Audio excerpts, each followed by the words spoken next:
Hey everyone, and welcome back to the Roundup, where we've got a lot of stories today. We have new updates in Epic's ongoing legal battle with Apple. The judge is actually still less than convinced by Epic's arguments, but around the same time, a US House subcommittee has called Apple a monopoly. So that is rather dramatic. Then Sony have dropped a surprise PS5 Teardown video on us, where I think the beauty is very much in the details, and also first impressions are in for the Xbox Series X, which has been put in people's hands. Plus, Microsoft are working on a bunch of new xCloud features, and they seemingly are trying to make the most of their Bethesda purchase.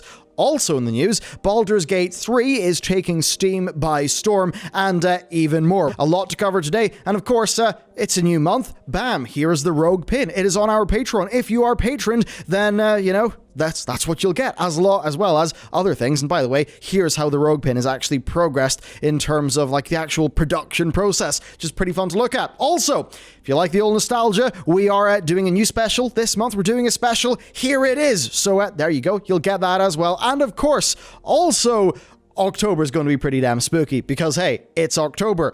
Patrons, you guys have been what I love about this is it's great for us, and also it's great for you. You get stuff in the mail, and thanks to your direct support over the last since March, April is where things really started to kick off. In September, we were able to create 2 new jobs. That stuff really matters. So thank you for your support.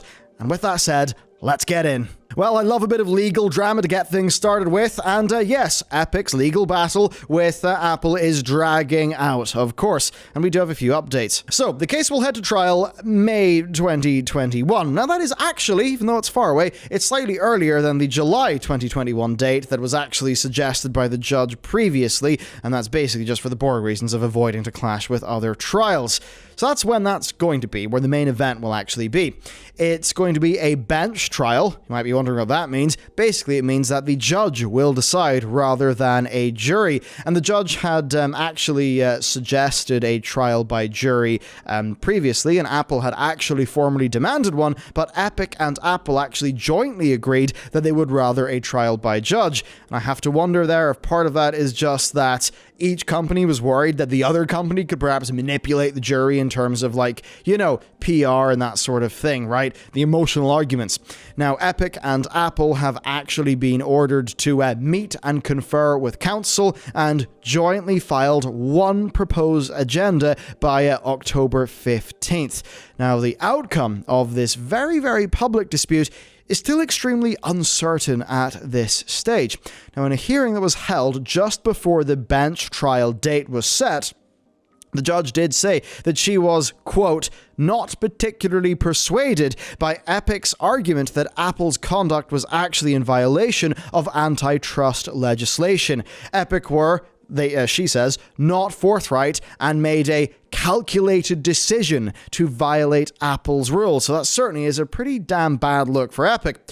Also, not convinced that Apple had actually harmed Epic's ability to distribute Fortnite on iOS. So, yeah, the judge actually refers to walled gardens there, saying that they've existed for decades, including within gaming. You've got examples like, say, Nintendo, Microsoft, and Sony, who all roll their own walled gardens. So basically, at the stage we're at right now, she doesn't really believe that what Apple are doing is that much different to, say, Sony having their own store and only their own store on the hardware that they actually make. And she says here, quote, it's hard to ignore the economics of the industry, which is, of course, what Epic are asking her to do. So, if you actually listen to the judge, it really doesn't seem like it's going to swing in Epic's favor. That is, of course, not all that's been going on, because a US government subcommittee's also been looking into Apple, and they have called Apple's App Store a monopoly that reaps supernatural profits and inhibits competition, which is obviously not a good look. And that is, of course, about them having sort of monopoly power over access to stuff on 100 million plus Apple devices. And this apparently has, quote, resulted in harms to competitors and competition, reducing quality and innovation among app developers, and increasing prices and reducing choices for consumers. which is obviously not really what Apple would like to have said about them by a US government subcommittee. Now, Epic are yet to respond, and Apple say that they vehemently disagree with the committee's report. So it's quite interesting. On one side, we've got the judge who is leaning a little bit more Apple, it seems, but then you've got the US House subcommittee, which very much are not particularly pleased with Apple. So expect multiple clashes of opinion to really, clash into each other once all this stuff hits court with the Epic versus Apple case. Then next, we've got the AMD Zen 3 announcement, which I'd say was pretty interesting. So with the chip that they were showing, they were talking about like an average of 26% gaming FPS increases, but that's of course just across the titles that they tested. Now the thing there is that those benches that they talked about were done at 1080p, and basically 1080p benches are done for CPUs because basically what it does is it means that it's the CPU being benchmarked and it's not being as impacted by the GPU, right? Where the GPU, if it was at 4K, would be a bottleneck. So basically, it seems like it's going to be better for gaming, and that is something that AMD would care a lot about. And the reason why is that traditionally, what's happened is that Intel have had a smaller number of cores but a higher clock count, and generally they have outperformed with games. But of course, this is something that AMD will be wanting to change. Overall, though, for Zen 3, it's what you would expect. We've got IPC, instructions per clock, increases happening, of course, and they're basically just continuing their 7nm win. And in terms of efficiency, they're also pulling ahead of Intel quite a bit in terms of performance per watt, which is a fairly major metric.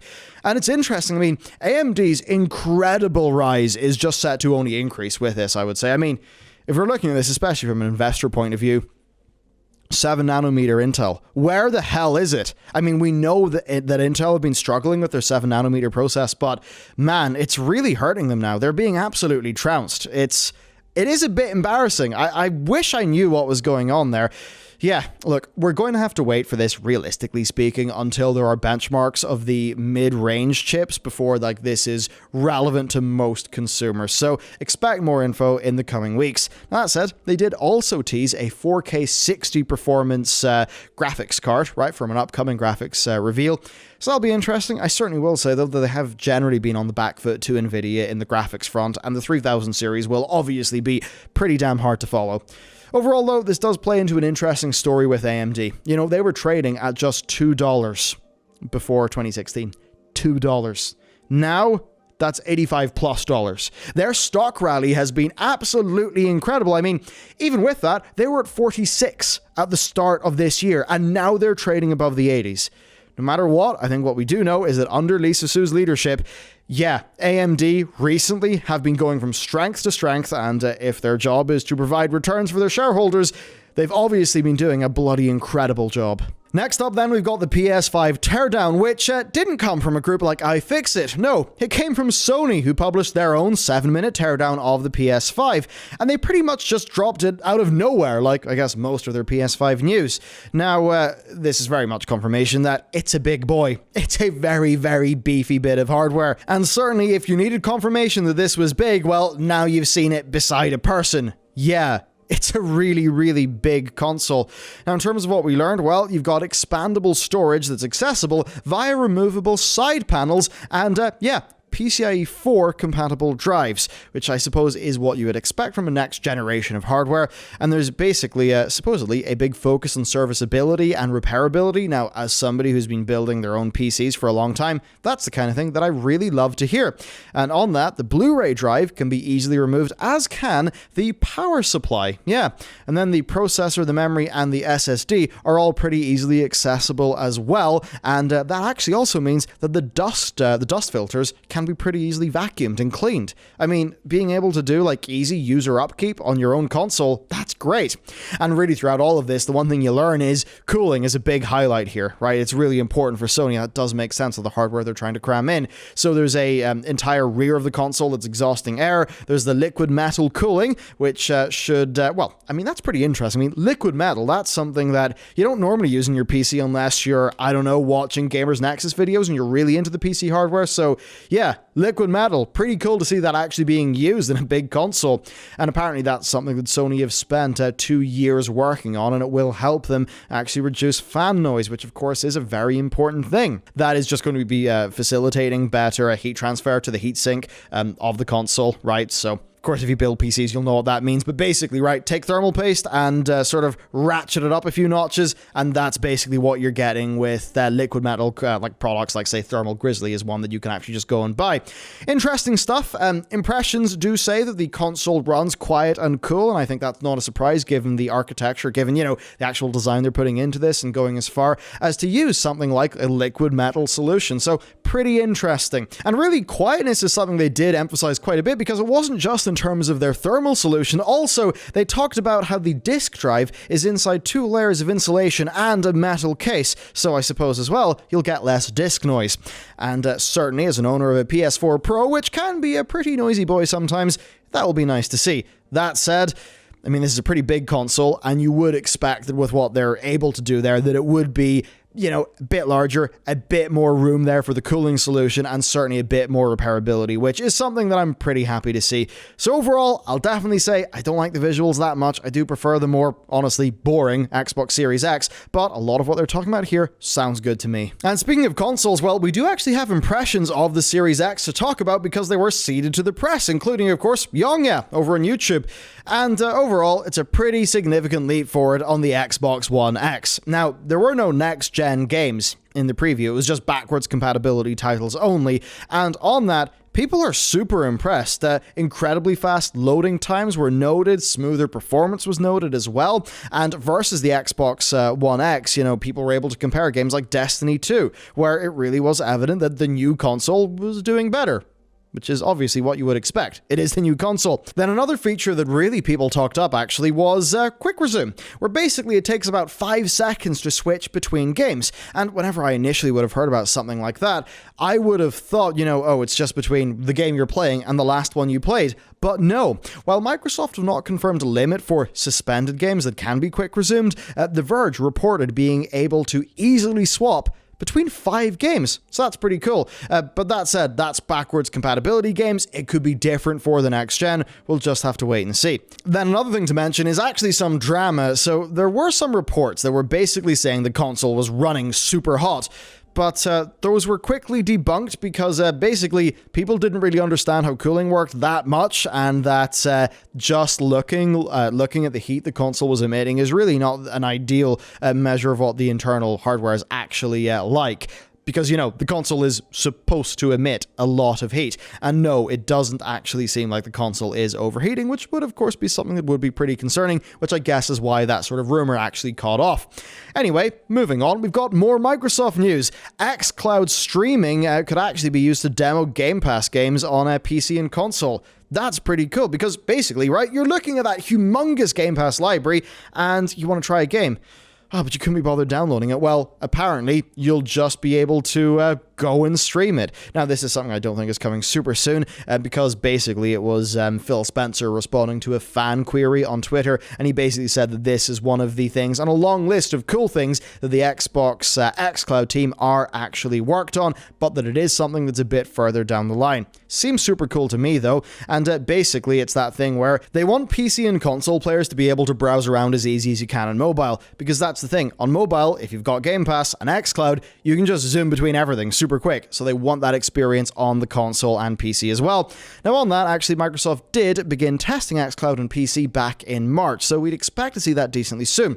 Then next up, we've got some pretty exciting news with Baldur's Gate 3, because it's out, it's on Steam Early Access. I believe it was roughly in like the early 80s in terms of its percentages, sort of the user rating, so that's pretty good. Apparently there are a few bugs, but in terms of sales, it's been doing super well. It's been on the Steam bestsellers chart, which of course is not a surprise. The CEO of Larian did say that the early access launch has been insane, and the official Larian Studios Twitter account noted that the game broke Steam after causing widespread crashes. So that's all pretty cool. But that said, Baldur's Gate 3 is still very much a work-in-progress title, and while we did have that 80%, initially when I looked at it in Steam, maybe lower now, so there have been some mixed things. Really, a lot of that is that the game is a pretty darn buggy experience right now. Certainly launching in early access at the same price as a full release has probably not helped there with people's expectations, but there are 20 hours of content to actually get stuck into, which I suppose is more than a lot of early access titles. And yes, despite that high cost of entry and the fact that there's a ways to go before Baldur's Gate 3 is going to be ready for the prime time, it does seem like 20 years of hype has really done the job early on, and it has brought in a lot of money for the studio. And then finally, we've got some nice news to round it off, which is that we've got another Steam Festival coming. It's a special one for autumn, and it runs until October 13th from the 7th. And this features demos from hundreds of games that are set to launch within the next 6 months.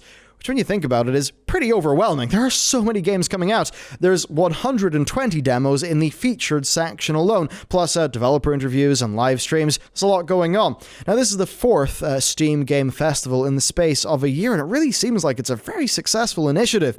The increasingly frequent event has really come a long way, because think back to the number one, the first one, right?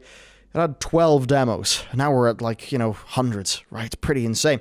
The Steam Game Fest is basically a concept that does appear to be staying, and I'll tell you what, the idea that demos are a regular thing in PC gaming, that is so damn good. And certainly when I think about what we want to be doing as a studio, I definitely like to see how we can get demos or something like that, as a thing that we can do. So, all pretty interesting stuff. That is it for today's roundup. Of course, a lot of news to cover, a lot of work from the team into getting all of these stories together. And of course, if you want to support that team, bam, you can get some cool stuff. You'll get all of this, plus the special, plus the rogue pin. So, pretty darn good situation. That's it for me. Thanks for watching. I'll see you next time.